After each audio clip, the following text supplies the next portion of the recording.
আমি হৃদয়, হৃদয় দাস। কাজকর্ম করতে করতে শুধু মনে হতো কবে যে একটু শহরে যাব, পড়াশোনা করব। আগের মাসেই উচ্চ মাধ্যমিক পরীক্ষা দিলাম। পরীক্ষার রেজাল্ট ভালো হলে শহরে থেকে পড়াশোনা করার সুযোগ পাবো যে, এই চিন্তাটাই আমাকে অস্থির করে তুলেছে। হঠাৎ একদিন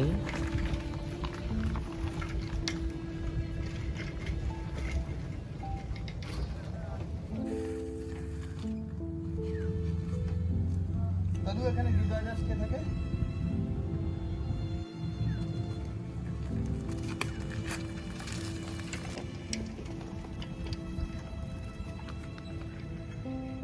হ্যাঁ, তুমি হৃদয় দাস?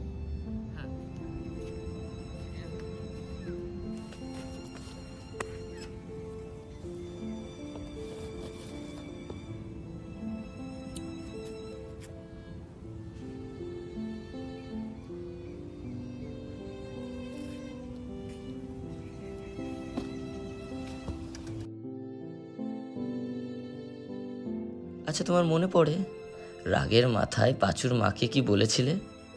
যে তোমার হৃদয় গ্রামের সব থেকে বড় উচ্চশিক্ষিত ছেলে হয়ে দেখাবে।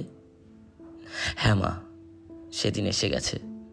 স্বপ্ন সত্যি হবে তোমার। আমাকে নিয়ে দেখা তোমার সমস্ত স্বপ্ন আমি পূরণ করব। চার দেওয়ালের মাঝখানে যে একটা ছিল আয়না, সে আয়নায় একাকিত্বের টানা পড়েন যে দেখা যায় না। রাতের অধরা অন্ধকারে কত না স্মৃতি আসে।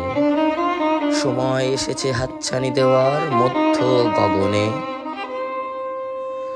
সময় তো শুধু ঘড়ির কাঁটায়, মনের খাতায় নয়। অস্ত গিয়ে সূর্য ওঠে নতুন জগৎময়।